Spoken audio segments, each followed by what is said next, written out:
भारत 1000 साल तक गुलाम रहा और गुलामी के प्रतीक अभी भी हैं।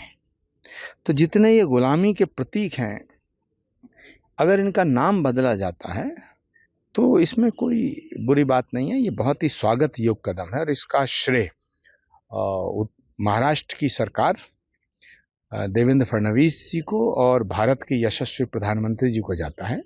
और ये राम राज्य का दौर है। यहाँ राम विरोधियों के नाम, मंदिर विरोधियों के नाम से कोई नगर या कोई शहर हो, वो भारत की संप्रभुता के लिए खतरा है। इसलिए औरंगाबाद का नाम बदल करके जो संभाजी नगर किया गया है, तो छत्रपति शिवाजी महाराज को और उनके पूरे परिवार को और उनके वंशजों को ये एक सच्ची श्रद्धांजलि है।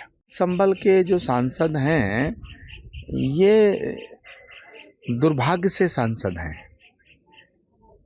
ये सांसद क्यों बने, कैसे बने, संभल की जनता ने इनको क्यों चुना, जबकि संभल को बर्बाद करने का काम इन्होंने ही किया है। और ये अभी भी संभल को दंगों की आग में झोंकना चाहते हैं। हिंदू मुसलमान में नफरत फैलाना चाहते हैं, क्योंकि इन्हें पता है जितना हिंदू मुसलमानों में नफरत फैलेगी उतनी ही इनकी कुर्सी मजबूत होगी। अब फैसला संभल के मुसलमान भाइयों को करना है कि ये देश जितना हिंदुओं का है उतना ही मुसलमानों का है। लेकिन संभल के जो सांसद हैं वो सच्चे मुसलमान नहीं है। सच्चा मुसलमान होने के लिए वंदे मातरम कहना बड़ा जरूरी है, मादरे वतन को माथा झुकाना बड़ा जरूरी है। राहुल गांधी नहीं चाहते थे कि तेजस्वी यादव को सीएम चेहरा घोषित किया जाए, लेकिन वो तो लालू यादव जी की जो पॉलिटिक्स है और उनकी भावना थी कि तेजस्वी यादव जी को मुख्यमंत्री का चेहरा घोषित किया जाए। तो लालू यादव जी की चौखट पे राहुल गांधी नतमस्तक हुए और तेजस्वी यादव को मजबूरी में सीएम फेस बनाया। सारी आरजेडी जानती है, लालू यादव जी की जो पार्टी है वो सब जानते हैं कि कांग्रेस नहीं चाहती थी, क्योंकि कांग्रेस लालू जी के प्रति, लालू जी के सामने नतमस्तक हो गई है। इससे कांग्रेस वहां जो बची कुची है वो भी खत्म हो जाएगी।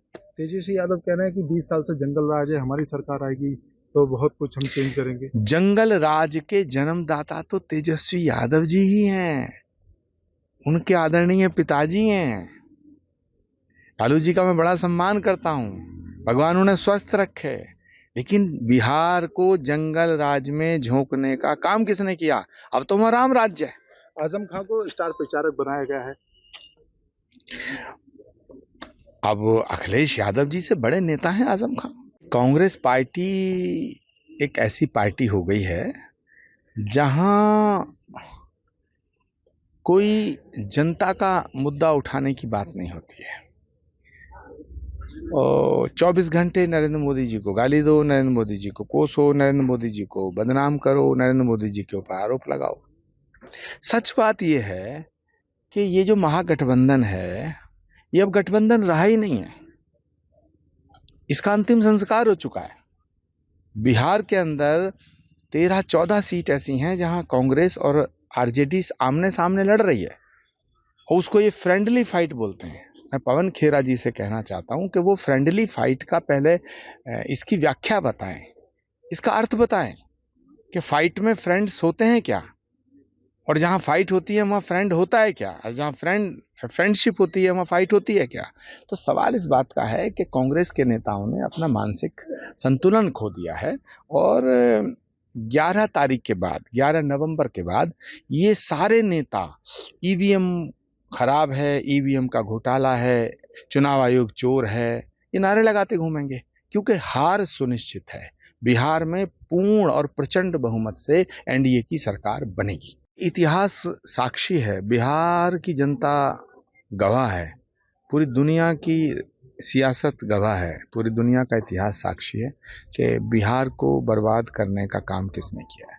जिन्होंने बिहार को लूटा है वो फिर बिहार को लूटने के लिए सिंहासन पर आना चाहते हैं, सत्ता का सिंहासन पाना चाहते हैं। लेकिन बिहार की जनता नरेंद्र मोदी जी के नाम पर वोट करेगी।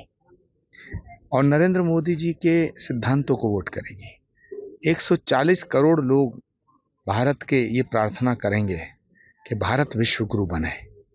और बिहार की धरती बड़ी मेधा की धरती है, थाती की धरती है।